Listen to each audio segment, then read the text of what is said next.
A quarta leitura da Parashat Mishpatim, você não pode amaldiçoar um juiz e um líder, um príncipe no teu povo, você não pode amaldiçoar. Respeito com a autoridade. A palavra Elohim também, obviamente, é usada para o nome de Deus, porque aqui é uma advertência tanto para não falar ao contrário da bênção para Hashem, tanto para não amaldiçoar um juiz. As obrigações de oferendas com cereal, você não pode atrasar, e o primogênito do teu filho você vai dar para mim. O que quer dizer a palavra meliatra? A obrigação que está sobre você quando o cereal está malé, está completo, já amadureceu, que é o bikurim, que é aquelas primeiras primícias, aquelas primeiras frutas das 7 espécies da terra de Israel. Vedimachá é a trumá. Trumá é mais ou menos 2% que se dá para o Cohen. Diz Urashi, eu não sei explicar pelo sentido literal da Torá a etimologia de dema, porque a trumá aqui é chamada de dimachá. É usado em outros lugares quando se usa de mistura, que misturou uma coisa com outra. De qualquer jeito, pelo literal, Urashi fala, não sei explicar por que usou essa expressão. Não deve atrasar, ou seja, não deve mudar a ordem de como se deve separar essas oferendas. Não pode atrasar o que é para ser antes, nem antecipar o que é para ser depois. Por exemplo, não deve antecipar a trumá para o bikurim. O bikurim, as primícias, então deve ser dado primeiro. Depois a trumá é 2% para o Cohen, e depois só o macer, que é o 10% do que sobra, para o Levi. Tem que seguir a ordem. O que quer dizer o primogênito você vai dar para mim? Vai resgatar com 5 moedas do Cohen, ou seja, é de Hashem, a gente paga 5 moedas para o Cohen e resgata o primogênito. Isso já está ensinado em outro lugar, por que repetiu aqui? Para comparar ao animal, já que fala na continuação sobre o animal. Porque assim como o primogênito, só depois de 30 dias a pessoa resgata, como está escrito no versículo, só resgata depois de um mês, assim também um animal de menor porte, você deve cuidar dele 30 dias e depois dar para o Cohen, um animal primogênito, que também é sacrificado. Agora, se por acaso acontecer de uma pessoa não souber e já pega o primogênito animal e entrega logo para o Cohen, não pode fazer abate dele com menos de 7 dias. Vamos ver. Assim você vai fazer para o teu boi, para o teu rebanho. 7 dias vai estar com a mãe, no 8º dia você vai dar para mim. Ou seja, não tem como sacrificar um animal com menos de 8 dias, mesmo para qualquer tipo de sacrifício, só a partir do 8º dia. Isso aqui é uma advertência para o Cohen, que se ele quiser apressar, agilizar o Corban, não pode antes de 8, ou seja, chamado que está ainda faltando tempo, ele não está ainda classificado para ser um sacrifício. Qualquer corban, isso é essa regra. No 8º dia, será que é obrigação dar no 8º dia? Não. Está escrito aqui 8º, está escrito em outro lugar, do 8º em diante. Assim como lá está falando que é do 8º em diante, aqui também está falando do 8º em diante. Esse é o sentido. No 8º dia você pode dar para mim, não que no 8º dia você deve dar para mim. Sim, você pode dar para mim. E diz Hashem, sejam santos para mim e não comam qualquer carne, uma carne que foi feita, devorada no campo, ou que não foi feita sheritá, não deve comer, joguem para o cachorro. Sejam sagrados, se vocês são sagrados, vocês se afastam de comer, nevelá o trifá, que é carnes que foram abatidas de outra maneira, sem ser pelo ritual de sheritá, ou que foram devoradas no campo, vocês são meus, li para mim, e se não, vocês não são meus. Uma carne no campo devorada, tanto faz se foi no campo ou na casa, em qualquer lugar. Só que a Torá usa a expressão do que é mais comum do animal ser atingido no campo, que é o normal. Assim também em outros lugares a gente vê sobre a mulher que foi pega no campo, ou uma pessoa que se purificou durante a noite, mas pode acontecer também durante o dia, só que eu falo que é mais comum. A Unclos traduz a carne que foi arrancada viva, ou seja, uma carne que foi arrancada pelo lobo ou um leão, alguma coisa assim, do animal que ainda estava vivo. Não pode, obviamente, consumir nesse caso também. Você vai jogar para o cachorro, na verdade eu posso dar um outro fim, já que a gente não pode comer porque não é kasher, mas o não-judeu pode. Mas por que tem que falar do cachorro? Na verdade pode fazer o que quiser com isso. Como a gente vê em outro lugar que está escrito em relação a Nevelá, que foi feito uma morte diferente sem se achevitar, lá fala, você pode vender para o não-judeu. Então, aqui também a trefá que foi devorada, também pode. Então, por que fala do cachorro? Para te ensinar que o cachorro tem uma importância a mais aqui, que a Kadosh Baruch Hu, ele não tira recompensa de toda a criatura. Já que os cachorros não latiram, não afiaram sua língua quando o povo saiu do Egito, a Kadosh Baruch Hu fala, dá recompensa para o cachorro. Continua a Torá, não aceite um falso testemunho, não coloque sua mão junto com o perverso, não faça uma associação com ele para ser um testemunho de roubo. Lotisashim Machá, como a tradução do Uncos, não aceite uma pronúncia mentirosa, né? Tanto de Lashon Hará, de pessoa que fala mal dos outros, tanto de um juiz, para não escutar o que alguém tem para falar, se não for na frente do outro.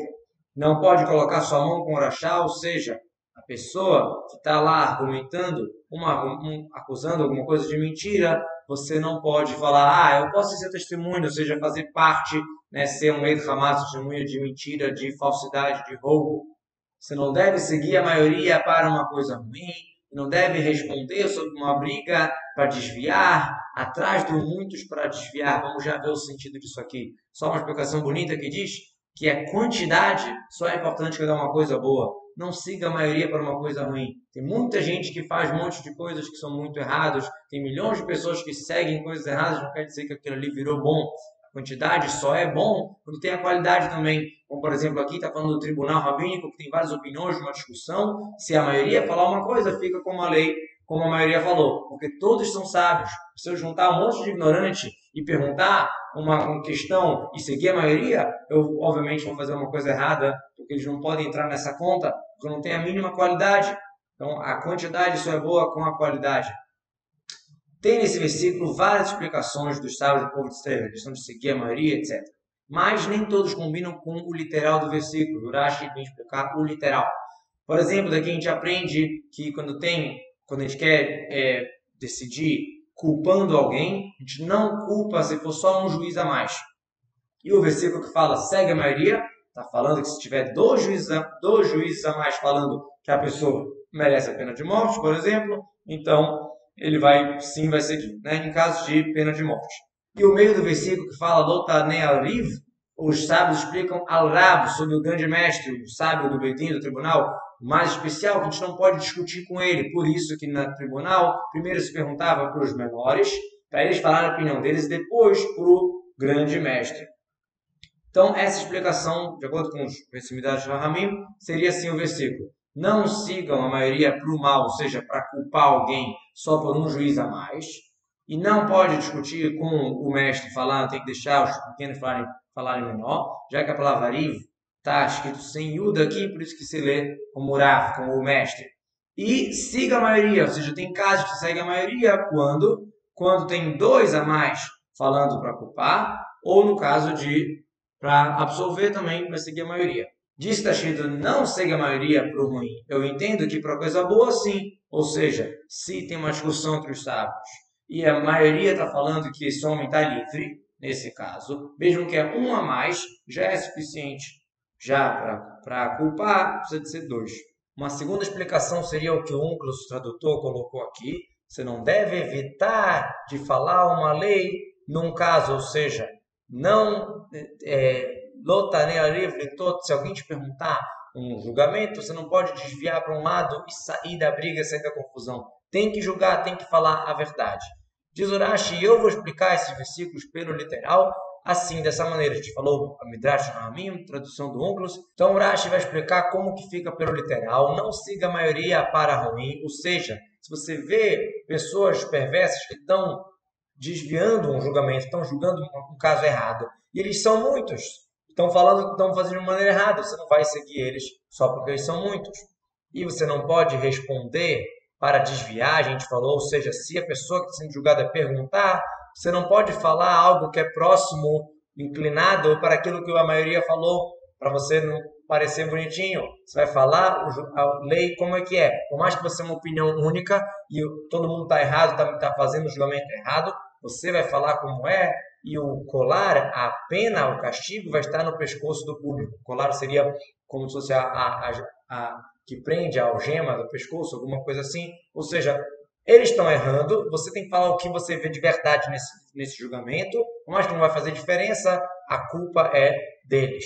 E quando você for julgar, um pobre, você não pode ter pena, dar um respeito a mais na sua briga. Ou seja, você não pode dar o cavô dele ficar absolvido, falar já que ele é coitado, ele não merece, ele nunca recebe honras, então eu vou falar que ele está livre e depois eu dou um jeito de pagar. Não, tem que fazer o julgamento como é, pela verdade.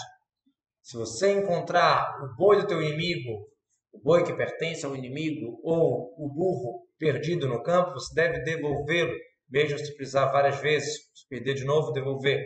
Quando você vê o burro que pertence ao teu inimigo, que está deitado, está curvado pela sua carga, e talvez você vai pensar em não ajudá-lo, diz a Torá, você deve ajudá-lo com ele a carregar, a arrumar o animal.